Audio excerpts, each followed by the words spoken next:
Welcome to the I Love Snow Real Talk, your daily FIS Olympic debrief. My name is Melina. I'm the former coach of Anagasa, who's actually competing tomorrow in snowboard slopestyle finals. And I'm your host of today's show. And I'm really excited that we have two very special guests, two amazing Olympic athletes at the show tonight. And our first guest is Alex Lutzy's Canadian ski jumping prodigy who is unfortunately sidelined at the moment, from what I've heard. But I'm thank you for joining us. Where are you joining us from? Thank you for having me. I got back from Italy last night, so I'm back in Slovenia, my main training base. And, it's kind of a big ski jumping hub in Europe, but quite close to everything still. So made it back here. Yeah, that's amazing. Thank you for joining us. But let's dive into yesterday's event. I mean, that was a pretty intense event, the super team. Yeah. And maybe you can explain to us the format a little bit because I'm pretty sure that people are watching who might have never seen an event before. So maybe you can briefly explain the format to us. The super team is actually quite a new event. It's only a couple years old, and it's not structured like your normal team event.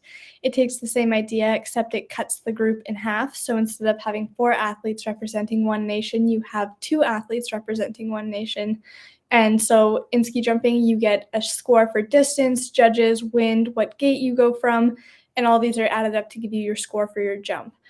In a super team, each athlete takes 3 jumps instead of our normal 2 jumps, and these 3 jumps from each athlete are combined into a total of 6 jumps to give the highest score. So they're trying to have the best style, best landings, all of those things to give them the highest score.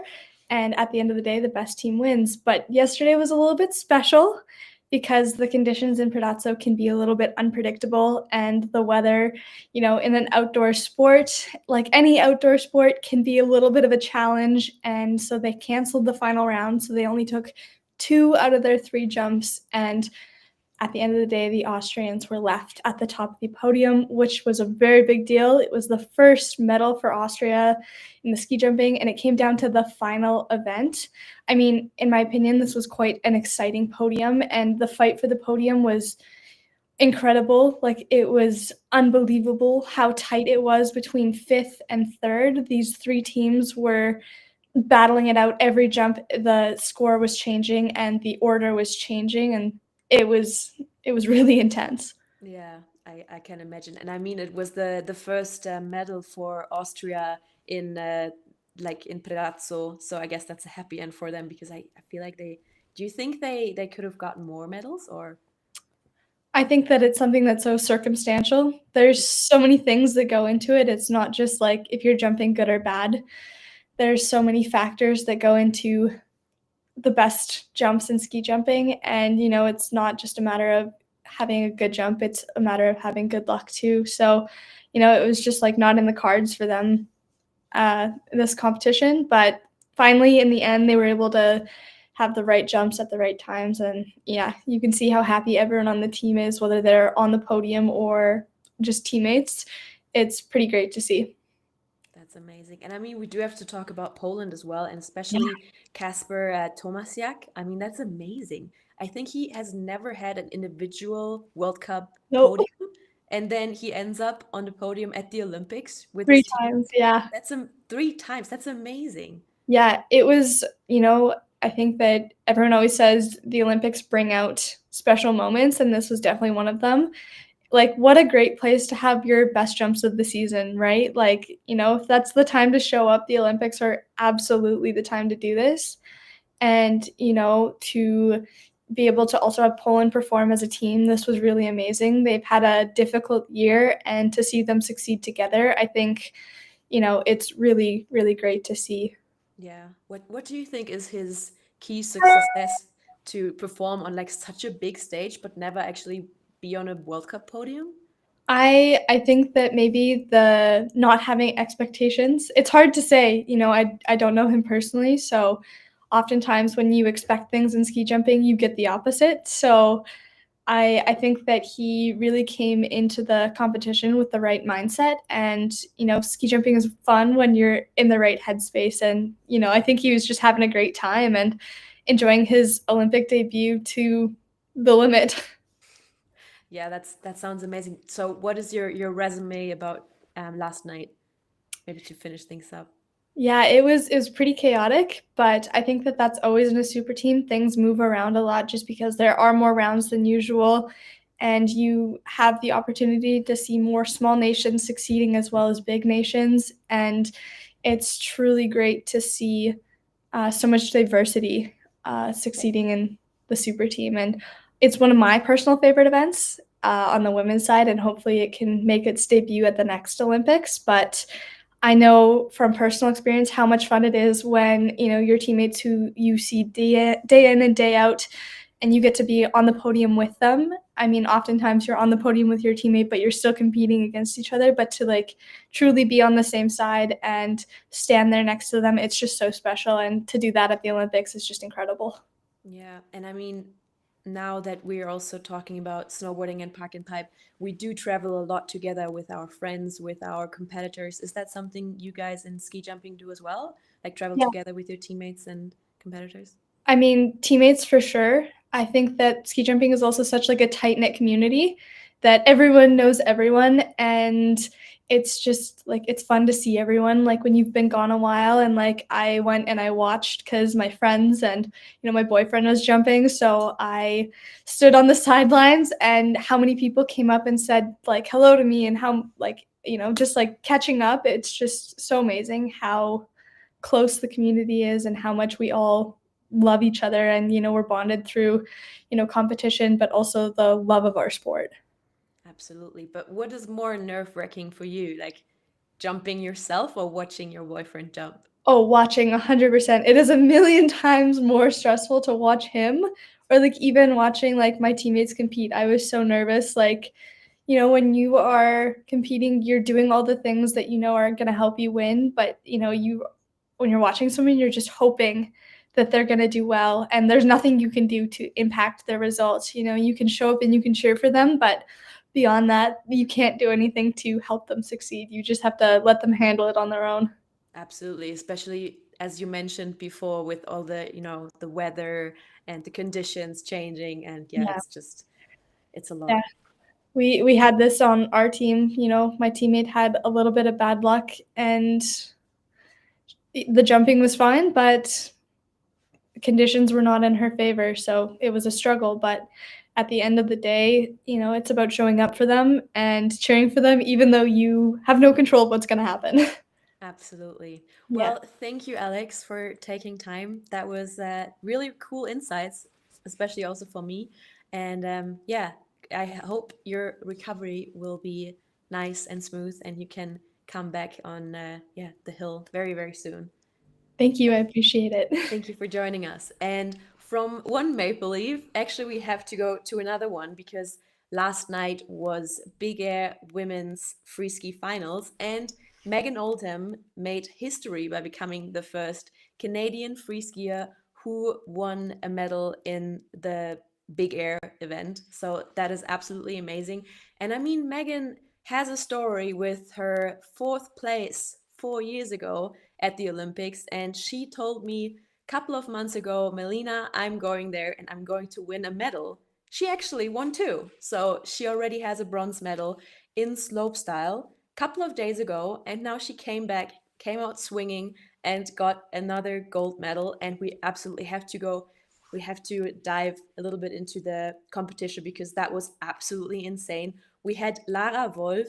She kind of grabbed for gold, and then she did a trick that she's the only girl who can do that, which is absolutely insane. It's a switched up bio 12. And then we had Flora Tabanelli, who came back from an ACL injury in November in like no time, and she came out swinging, got the bronze medal. And then in second place, we had Eileen Gu. She put everything on the line on her last hit, landed it absolutely beautiful. And then Megan Oldham, first place. And I mean, she landed her first two runs. So on her third run, she actually had a victory lap, but she still decided to step it up and tried a 14. Unfortunately, she couldn't land it, but she still got the gold medal. And I think that final had everything drama, and it was just it was a perfect event, and it showed the progression of women's free skiing like really, really well.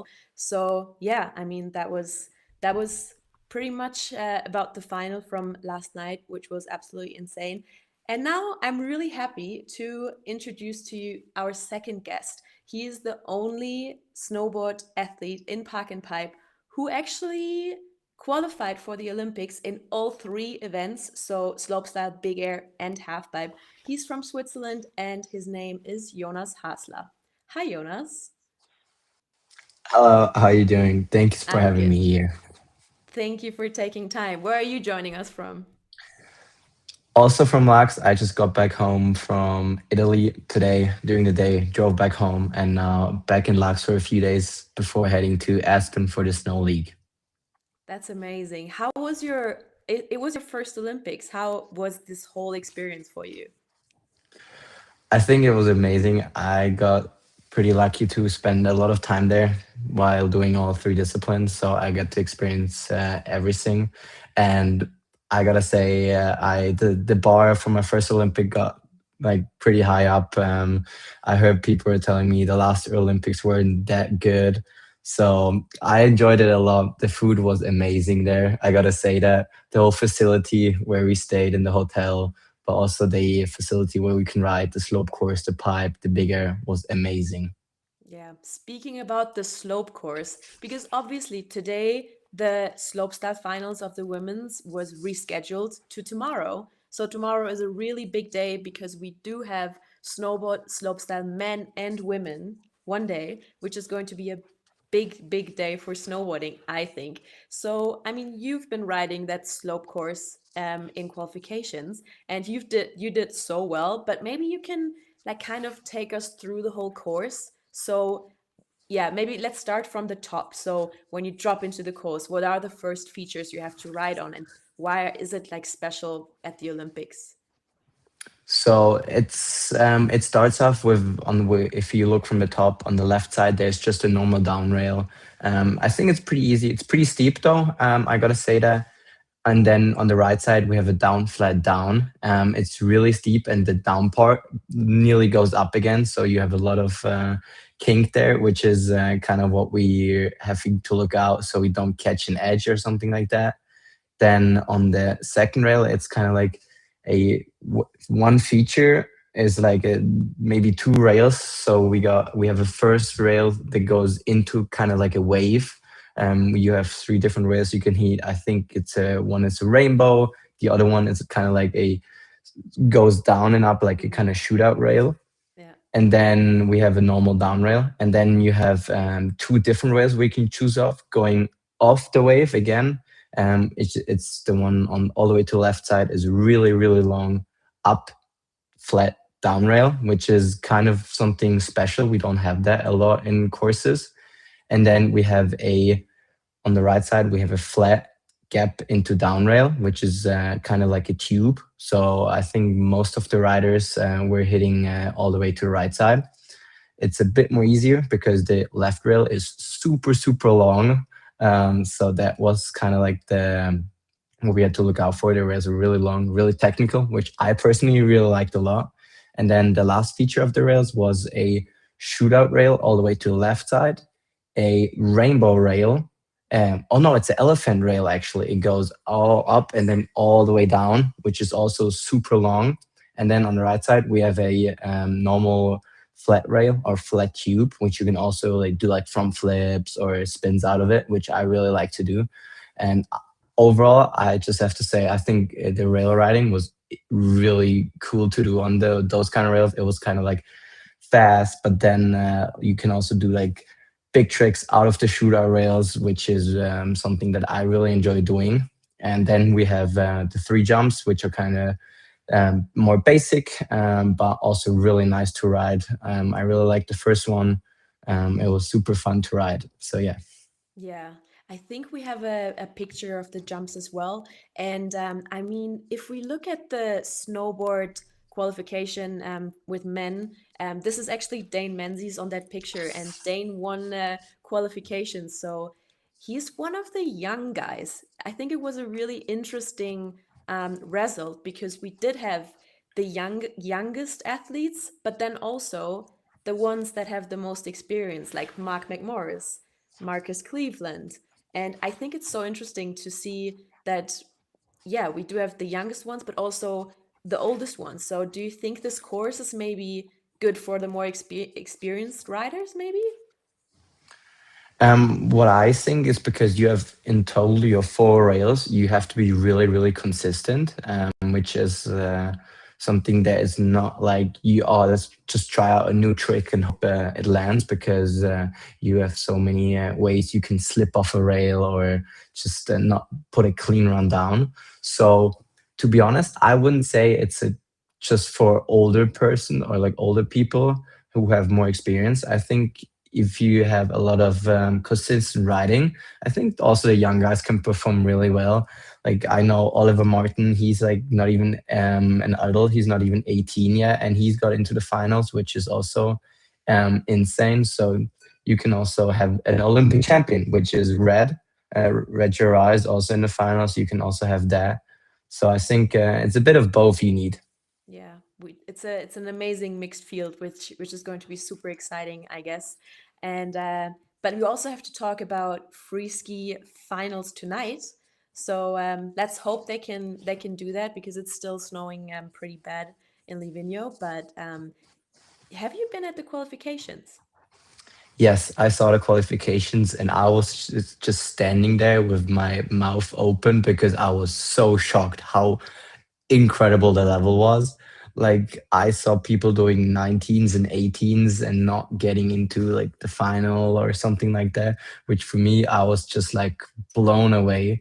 So if they're gonna have a proper final tonight, I'm gonna be excited to watch. I'm gonna be, and I maybe gonna say it's gonna be the most highest level of skiing we can see in a bigger, because the bigger is also one of the best biggers I've rode personally. So Yeah, that bigger venue looks absolutely insane.